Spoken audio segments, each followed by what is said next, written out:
자, 오늘은 엘리베이터의 심장이라고 할 수 있죠? 바로 트랙션 능력의 핵심 원리에 대해 제대로 한번 파헤쳐 보겠습니다. 이게 그냥 물리학 이론이 아니라 여러분의 안전과 직결되는 아주 중요한 이야기니까요. 현장 전문가의 시각으로 꼭 알아야 할 내용만 짚어드릴게요. 한번 생각해 보세요. 매끄러운 금속 도르래가 어떻게 그 무거운 엘리베이터 수천 킬로그램에 달하는 무게를 미끄러짐 하나 없이 들어 올릴 수 있을까요? 모든 엘리베이터 시스템의 기본이 되는 바로 이 질문에서부터 오늘 이야기를 시작해 볼까 합니다. 네, 그 해답이 바로 트랙션 능력이라는 개념에 숨어 있습니다. 오늘 우리가 집중적으로 다룰 핵심 키워드죠. 자, 그럼 오늘 이런 순서로 한번 진행해 볼게요. 먼저 트랙션이 뭔지 기본 개념부터 잡고 그 힘을 숫자로 어떻게 표현하는지 또 어떤 물리 법칙이 적용되는지 알아볼 겁니다.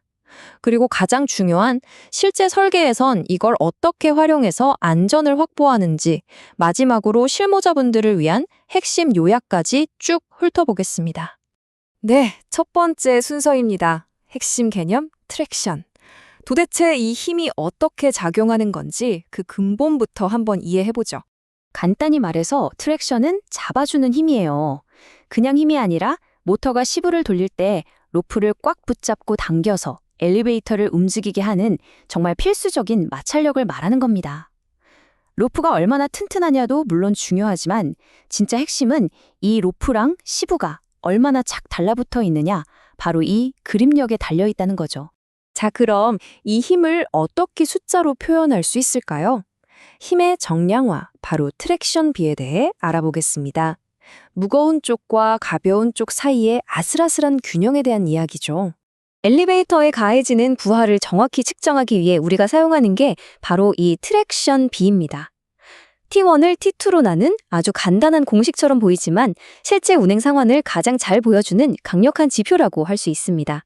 여기서 T1은 보시는 것처럼 카 쪽처럼 더 무거운 쪽의 장력이고요. T2는 균형추 쪽처럼 더 가벼운 쪽의 장력입니다. 중요한 건 뭐냐면 이 비율이 고정된 값이 아니라는 거예요. 사람이 타고 내리고 짐을 싣고 내릴 때마다 계속해서 변하는 살아있는 값이라는 거죠. 좋습니다. 그럼 우리 시스템이 미끄러지지 않고 버틸 수 있는 한계, 그 최대치는 어떻게 계산할까요? 이제 정말 중요한 물리 법칙, 바로 오일러 공식이 등장할 차례입니다. 안전의 절대적인 한계를 정의하는 공식이죠.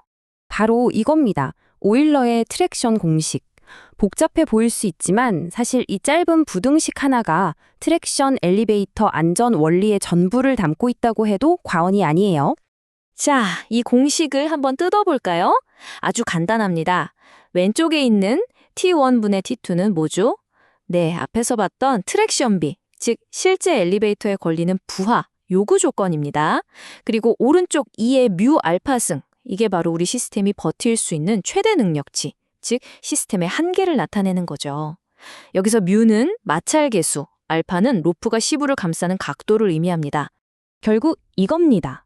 안전의 핵심 원리, 왼쪽에 있는 부하, 즉 트랙션 B는 항상 오른쪽에 있는 능력, 즉 트랙션 능력보다 작아야 한다는 것.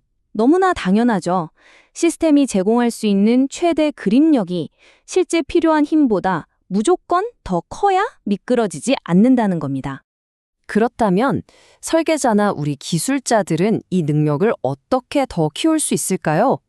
안전을 위한 엔지니어링, 바로 설계 변수들을 살펴보겠습니다. 우리가 손댈 수 있는 첫 번째 변수는 바로 이 유효권 삼각 알파입니다. 말이 좀 어렵지만 쉽게 말해 로프가 시부를 얼마나 많이 감싸고 있느냐 하는 각도예요. 당연히 접촉 면적이 넓을수록, 즉 더 많이 감쌀수록 그립력은 커지겠죠? 그래서 현장에서 쓰는 방법이 바로 이 로핑 방식을 바꾸는 겁니다. 싱글랩은 로프가 시부를 한 번만 감고 지나가는 일반적인 방식이고요. 여기서 그립력이 더 필요하다 싶으면 더블랩 방식을 사용합니다. 보조 시부를 하나 더 써서 로프를 트랙션 시브에 한 바퀴 더 감아주는 거죠. 이렇게 하면 유효 거상각 알파 값이 확 커지면서 트랙션 능력도 엄청나게 향상됩니다. 자, 우리가 조절할 수 있는 두 번째 설계 요소는 바로 유효 마찰 계수, 뮤입니다. 이건 단순히 로프와 시부 재질 사이의 마찰력만을 의미하는 게 아니에요. 시부 홈을 어떤 모양으로 파느냐에 따라서 이 값이 크게 달라집니다. 가장 흔한 게 V자 모양으로 홈을 파는 V홈인데요. 로프가 이 홈에 끼이면서 쐐기 효과가 발생해서 마찰력이 커집니다. 여기서 한 단계 더 나아간 게 언더컷 홈이에요. V자 홈 아래쪽을 더 깊게 파내서 쐐기 효과를 극대화하는 거죠. 마찰 계수가 가장 높게 나옵니다.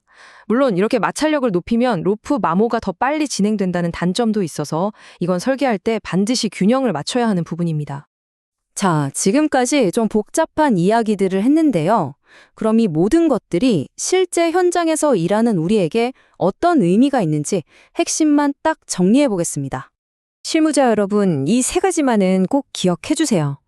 첫째, 안전이 최우선입니다. 항상 시스템의 트랙션 능력 2의 뮤 알파가 최대 트랙션비 T1분의 T2보다 충분히 크도록 안전 여유를 확보해야 합니다. 둘째, 이 능력을 키우는 방법은 두 가지. 권상각 알파를 늘리거나 마찰계수 뮤를 높이는 겁니다. 마지막으로 이걸 실제로 구현하는 방법은 뭐다?